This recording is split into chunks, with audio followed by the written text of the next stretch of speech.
Well, welcome back to another episode of the Cruise Conversations podcast. I'm Frank. And I'm Michael. And today's episode is episode number 91, and we're talking about 5 reasons you should book your next cruise as early as possible. Let's jump into it.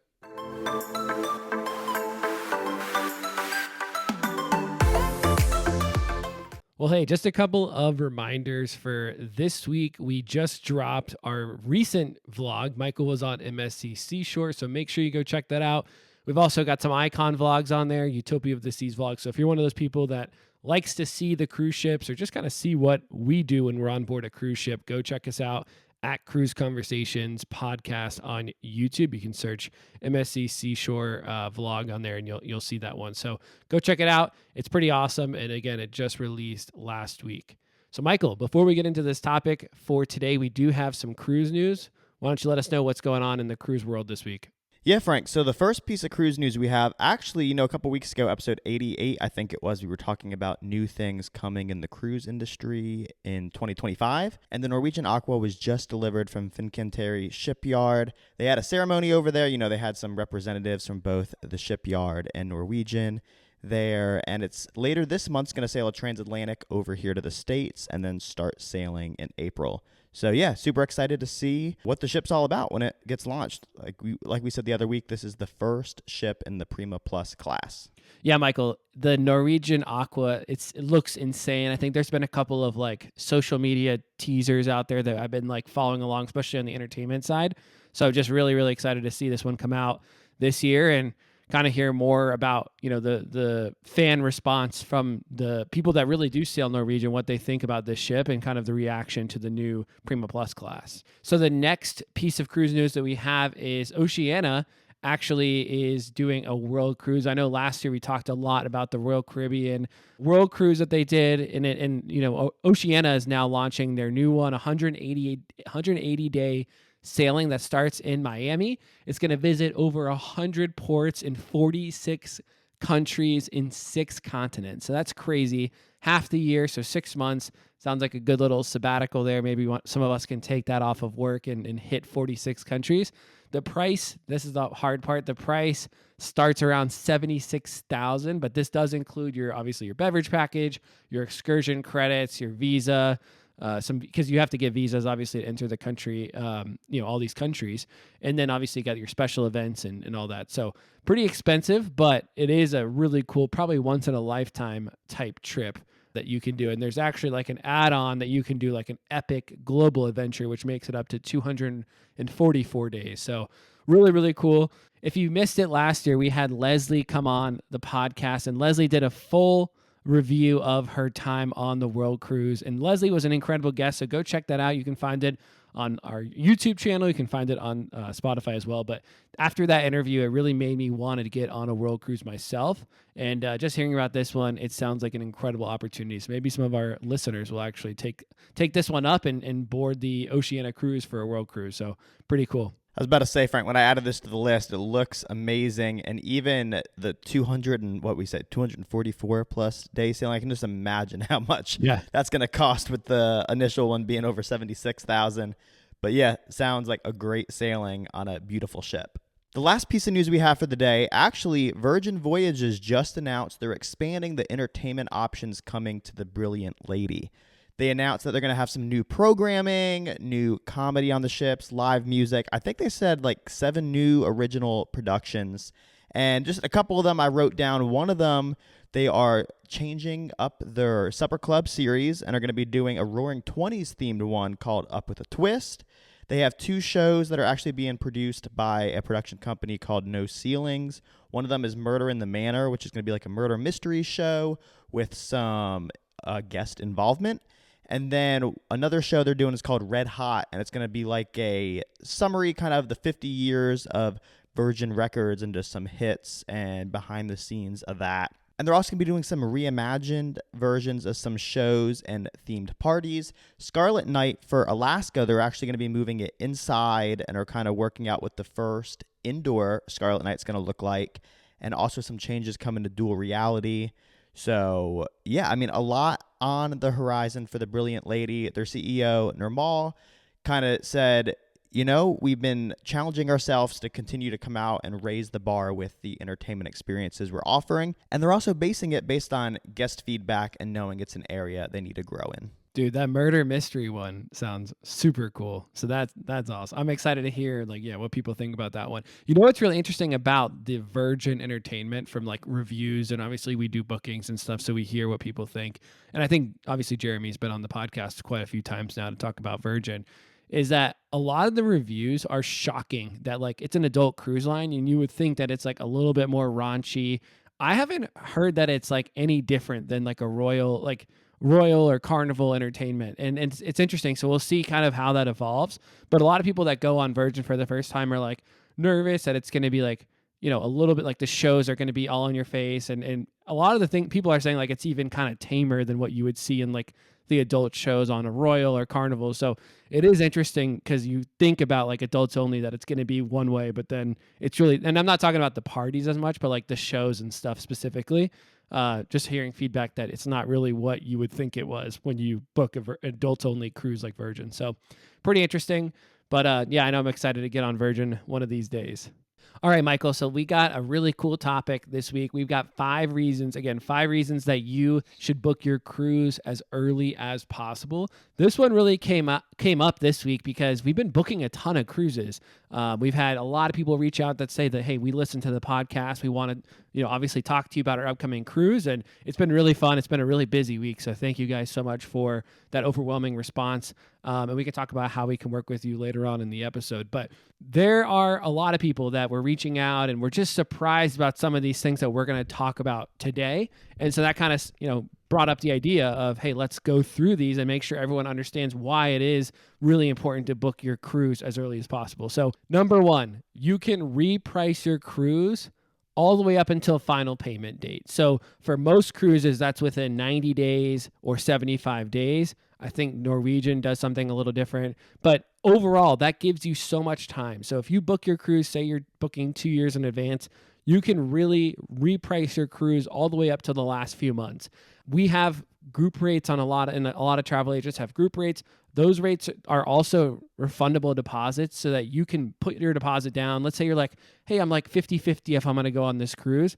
If it's a high demand, weekend, or if it's a holiday or whatever, you can put a deposit down and it's fully refundable. So there's no point in not putting your deposit down. And also, if the price does drop, we usually do set a reminder. You can set alerts that will email us and say, hey, the price just dropped. And it's super easy to reprice. But if you see something, you can always text your travel agent and let them know to reprice it as well. So this is a huge tip again. And the prices typically do rise over time, especially when you're talking about Celebrity and Royal Caribbean, because as supply diminishes and demand goes up, they obviously are raising the price because, there's less rooms available. And so we see that a lot. And so, but if for some reason, let's say the price started high and someone didn't book, and we see that too, where we had a group rate that may not be better than the current price. And usually we just tell people that's because maybe they thought this cruise was going to sell more than it actually did.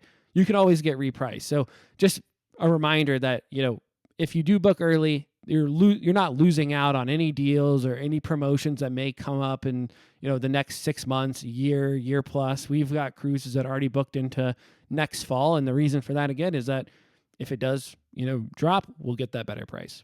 Yeah, that's a great starting point, Frank, because, when you look at things like airlines, for example, we've been looking at flights to Alaska. Once you book that flight, you're locked in. You really can't. If the price goes down, it's hard to change it at the end of the day, and that's a great thing with cruising. And obviously not everybody can book years out, but if you can, like you said, you can probably you will get the cheapest price you will get for that sailing. So the second point we have actually deals with the room you're going to be staying on your sailing. It's going to be being able to choose the room you want.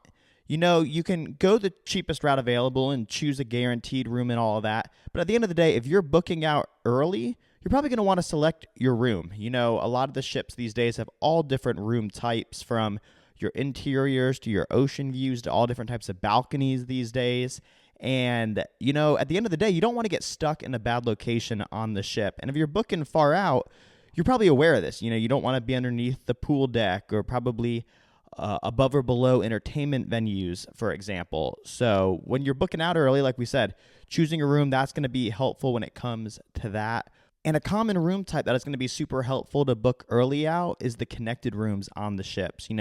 These are often pretty limited. So if you know you're going to want to sail on a sailing and have your rooms connected with somebody else, you're going to want to look out early because, like we said, these can also sell fast because, like we said, there's not a lot of them. And like we said, especially some of the room types too. Suites, we didn't even have this down in our notes, Frank, but suites, those are some of the most limited types of rooms on the ships. Yeah. So especially if you know you're going to want to sail one of those, make sure you're booking out as early as possible. Yeah, that's a great point, Michael. We've had some people reach out to us like a month before spring break. Hey, I want connecting rooms, or even now looking at the summer on Oasis class ships. And it's like, okay, you are going to be so limited on getting connecting rooms. Like if you're traveling with a family, I totally understand that you want to have a room connected, if you want a balcony, whatever. But it's sometimes it's not even possible. If you're especially looking over holidays like July 4th, you're looking 2 months, 3 months out, it's going to be really, really difficult. So if you would have asked, if we're starting to look at next summer, it's definitely still a really good option. But this summer, getting connecting rooms, it can be tough depending on the ship and, again, the itinerary and all that. So really, really good point there. Number 3, reason why you should book as early as possible, budgeting, right? So a lot of people elect to make payments over a longer period of time, right? So for me personally, we just booked Legend of the Seas. It was probably the most expensive cruise I've booked, and that is for next summer. And so we're looking at it as, hey, that's something that we can really look forward to. We can start making payments on that. And a lot of times it's helpful because I can say, hey, go ahead and Royal Caribbean charge this credit card $100 a month or $200 a month to help pay that down. And so for us, it's easier to do it, further in advance and make those payments rather than a last minute, hey, I'm going to pay X thousands of dollars for my cruise. So you can pay your deposit. Obviously, we've already locked in our deposit, and we can start setting aside money, over the next year and a half in order to pay that down, which is really, really nice. And a lot of the cruise lines actually have features now where if we put in your credit card, you can actually sign up for like flex pay. That's what they call it on the Royal Caribbean side. And you can, basically elect to split up your remaining balance over X number of months, or people just text us to say, hey, just charge that credit card every month at this time, or just, hey, reminder, put $100 on this credit card. So a lot of times that's what we do as travel agents is someone will just be like, hey, can you go ahead and run that card today for $150? And we're like, okay. So that's just something really nice. It really does make a difference when you have that longer period of time to budget, plan for. And so that's really cool about cruising versus a lot of times when you're booking, all inclusives or you're booking hotels, you may not even get charged. You may have to pay all of it up front, or you may not even get charged like specifically on a hotel side until you check out. So it's really nice with cruising. You pay that low deposit. Sometimes it's $100, $200, $500, and you have a longer period of time to actually pay that off, which is really great.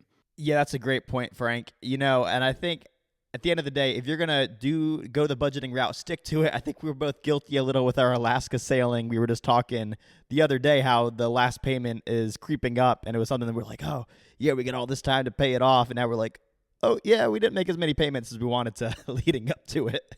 All right, so the fourth thing we got on our list here, Frank, is, when you book earlier out, you have a better chance at securing some special sailings with unique itineraries. Most of the time when these ships are in their different ports, home ports, they are kind of sailing the same itineraries, right? They bounce around either between like 3 or 4 night sailings or 7, 8 night sailings. And they're constantly kind of bouncing around between a couple different itineraries for long periods of time. But every once in a while, you'll see the cruise lines add some longer sailings out there. For example, this may be some repositioning cruises and transatlantics, or some may just be every once in a while, like I said, a longer sailing. So, last week we had Jeremy on the podcast, and he was talking about his Carnival Firenze sailing.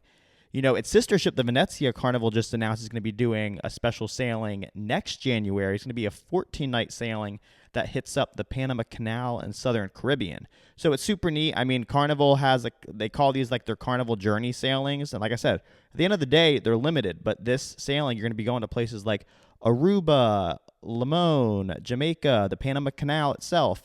And like we said, it's limited. So at the end of the day, if you know you want to book a sailing like this, like the Panama Canal, there's only so many cruises that do that a year. And we've talked about how cool as it is as a cruiser to go sail the Panama Canal. This could be an option you look at. And I mean, there's really no better time to really start looking at it than right now. Like I said, Carnival just released the pricing for it. It's about $1,200 a person, I think, for an interior. So you break it down, it comes down to $87 a day for, like I said, a 2-week cruise. But like you said, these sailings, since they're limited, once they sell out, they sell out. So like we said, if you're interested in booking sailings like with unique itineraries, you're best to look kind of a year or two out when these get announced.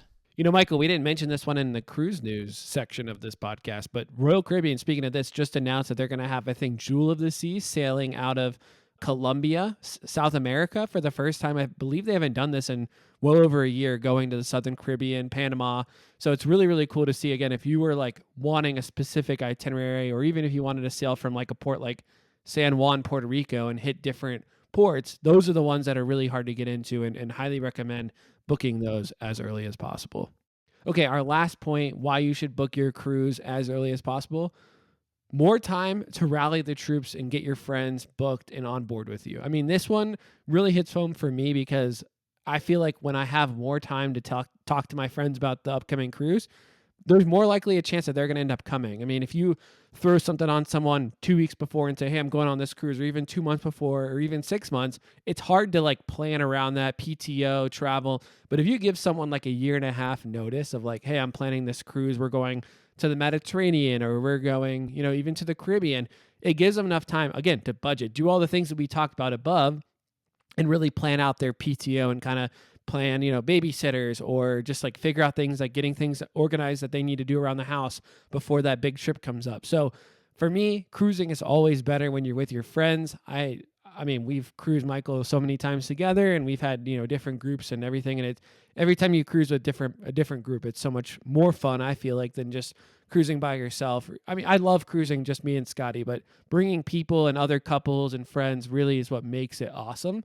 And so, this is a good point that if you have a cruise coming up, start talking about it, start those cruise conversations with them, and let them know what's going on and how much it costs, and that you want them to come along, because it will be really fun. And I think the biggest fear with cruising with other people is that you feel like you're stuck with them on a boat. I don't like saying boat, it's ship, but you're stuck with them on a tight space for extended period of time. But the truth is, you really can just kind of set up those boundaries of, hey, we're going to see you at dinner, and if we end up running into you, during the day or whatever, we'll just kind of, make your own vacation out of it. We really want to encourage that. So when you're going with friends, I think it is important to kind of like level set that up front to say, hey, the expectation is we're not stuck at the hip the whole time. And overall, I think it's a really great vacation to go on with friends. So if you are booking early, take that extra time to invite your friends and make a great trip out of it. Well, Michael, that is going to wrap up our 5 reasons you should book your cruise as early as possible. I really do think this is going to help people kind of prepare and kind of plan their upcoming travel, specifically on cruises. So we do have a Q&A question, Michael, taking us into the Q&A segment of this episode that we missed a couple weeks back. So shout out the High Flying Kite family. We had them on months ago, and they submitted us a question on Instagram. We're also going to try to be better about posting like a little Q&A box. You can also email us at Cruise Conversations. You can text us at 704-313-8556. If you have any questions, we'll make sure we add them into this segment of future episodes. But the question, Michael, is, will you be heading to do an Asia cruise anytime soon? Well, first off, Ian and Claire, thank you for submitting the question to us this week. Short answer, probably not. I mean, honestly, I would love to sail Asia someday, but I'm probably just years removed from getting over there, honestly.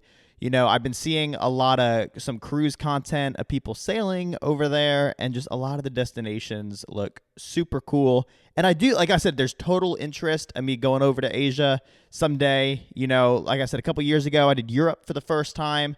And honestly, there's so much more of the world I'd love to see out there. But anytime soon, probably not. Frank, how about you? Yeah, probably echoing that. I don't think I'll get out there soon, but it is something that we've talked about recently. We've been quoting some people that are going on an Asia cruise or looking to go on an Asia cruise next year. And there's a lot of really good options out there. And we were saying that it is a good way to get you, like, dip your toes into the Asian travel world because we have not been over there yet. It'd be a new continent for us. And so we've been looking, and, Asia cruises are pretty new relatively with the restart of after the pandemic, right? Because China, I think, was closed for a while. And so they're just now like starting to get back in the last year or two after COVID. And so we've been kind of eyeing a couple. We would love to get, to Shanghai. There's a lot of cruises that stop at Japan and Vietnam and just like really cool spots. So we've been looking. I don't think it'll be anytime soon because that probably indicates that it'll be within the next year or two, but probably I would say within the next 5 years. Yes. If you were to say like, would you get out there in the next 5 years? Definitely. I think we'll get out to Asia in 5 years. And I definitely think for the first time, we would totally do a cruise option just to like see kind of different spots, maybe hit like 3 or 4 different countries in a week. And then maybe we'll go back and do a non-cruise trip to Asia once we know what we really like and we kind of feel comfortable in this country. So, but yeah, definitely want to get out again. Japan, China, Vietnam, and Thailand would be awesome. So that's on the radar, not necessarily soon, but definitely in the future for us. Well, that's going to wrap up this week's episode of the Cruise Conversations podcast. We really hope you learned something from these 5 tips of booking your cruise early out. As always, if you're ready to book your next cruise vacation, we'd love to help you with the planning process. Make sure to either fill out the Jot form in our bio or shoot us a text at 704-313-8556. And like we mentioned at the start, the vlogs, we're really just working on continuing to expand Cruise Conversations past this podcast. So like we said, the vlogs we're releasing on YouTube as well as the social media presence over on Instagram and TikTok and Facebook. So make sure you're following us on all of these platforms. Make sure to check out the vlogs, turn on the notification bells, like the videos. It will really help just our videos continue to reach you. We hope you have a great week, and we'll see you back here next Wednesday.